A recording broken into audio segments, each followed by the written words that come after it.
Welcome to 10 Minutes a Day, a daily reading of the Catholic Church's social encyclicals.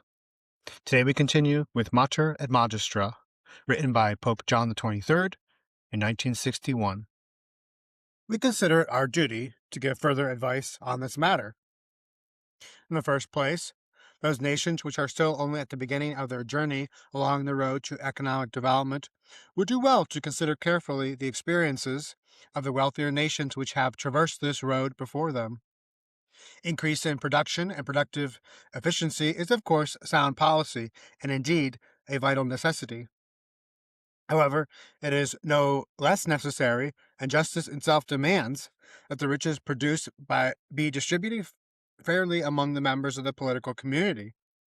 This means that everything must be done to ensure that the social progress keeps pace with economic progress. Again, every sector of the economy, agriculture, industry, and the services, must progress evenly and simultaneously.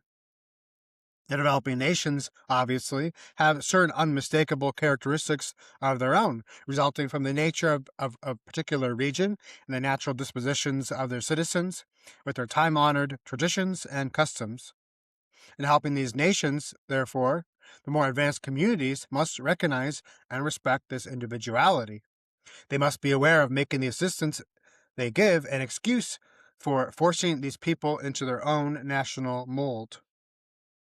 There's also a further temptation which the economically developed nations must resist, that of giving technical and financial aid with a view of gaining control over the political situation in the poorer countries, and furthering their own plans for world domination.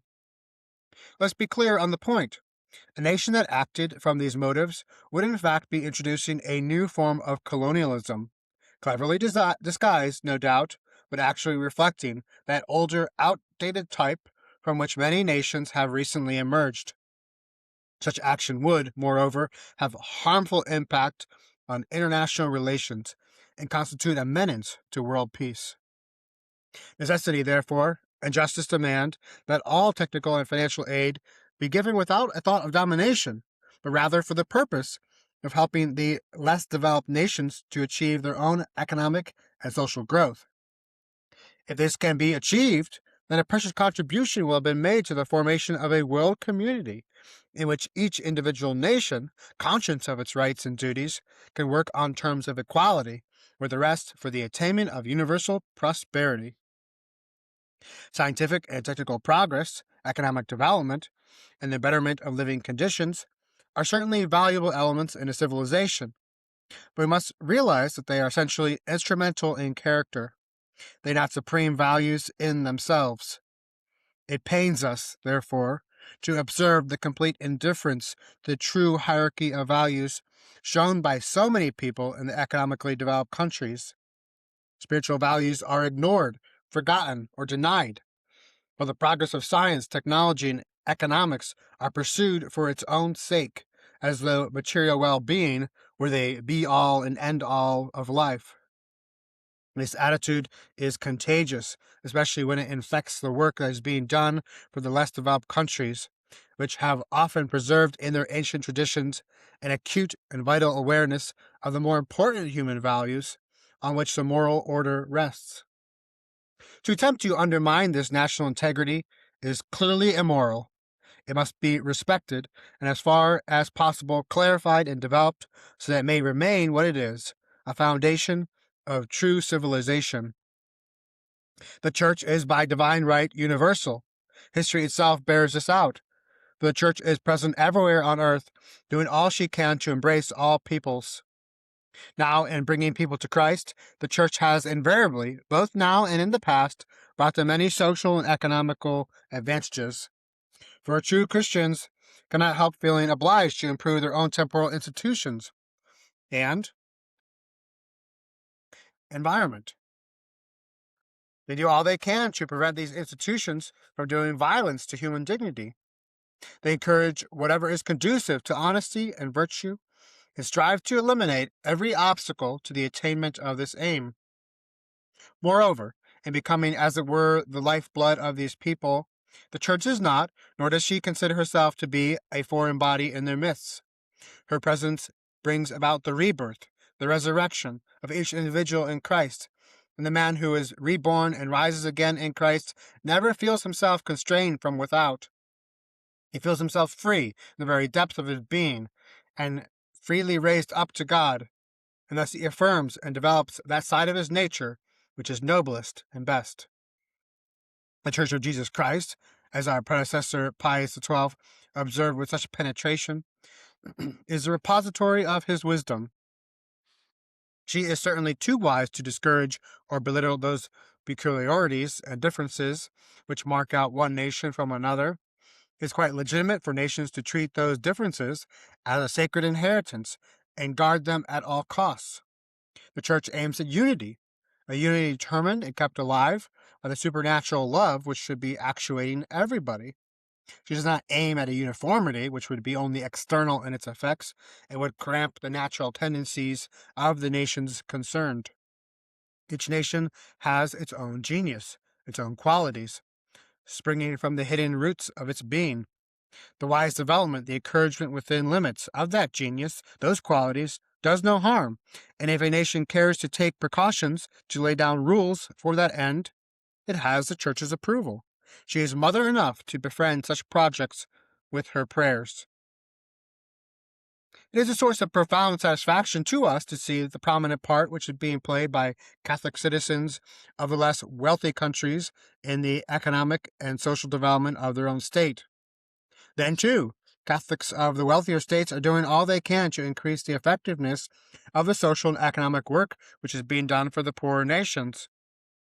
We would give our special approval to the increasing assistance they are giving in all sorts of ways to African and Asian students scattered throughout the universities of Europe and America, and to the care that is being devoted to the training of those persons who are prepared to go to the less wealthy areas in order to engage in the work of technical and professional nature.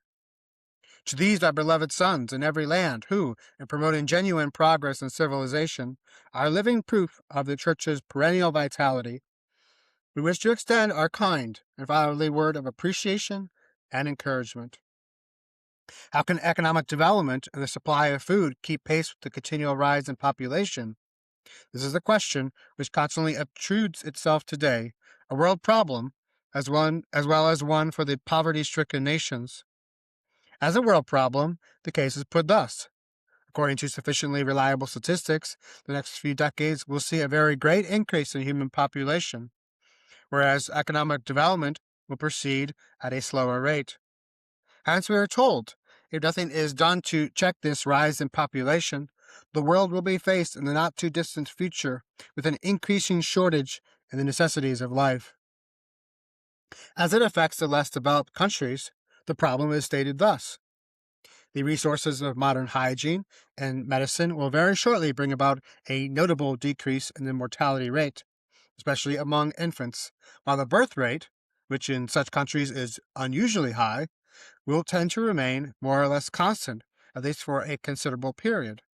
The excess of births over deaths will therefore show a steep rise, whereas there will be no corresponding increase in the productive efficiency of the economy. Accordingly, the standard of living in these poorer countries cannot possibly improve. It must surely worsen, even to the point of extreme hardship. Hence, there are those who hold the opinion that, in order to prevent a serious crisis from developing, the conception and birth of children should be secretly avoided, or in any event curbed in some way.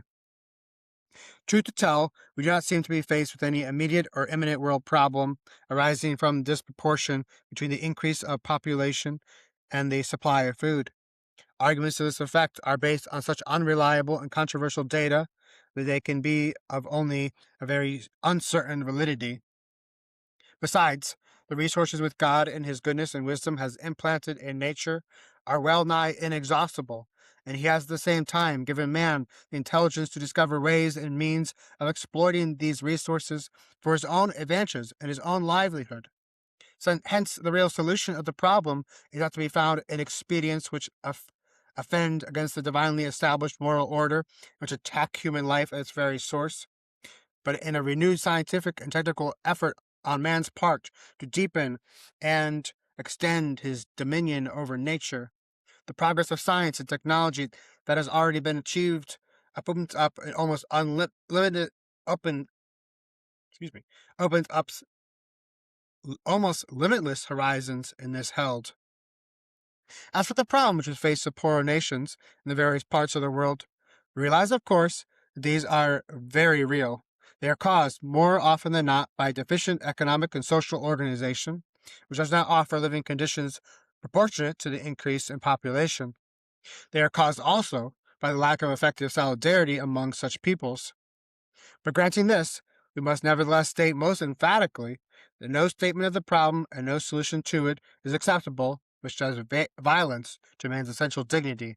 Those who propose such solutions base them on an utterly materialistic conception of man himself and his life.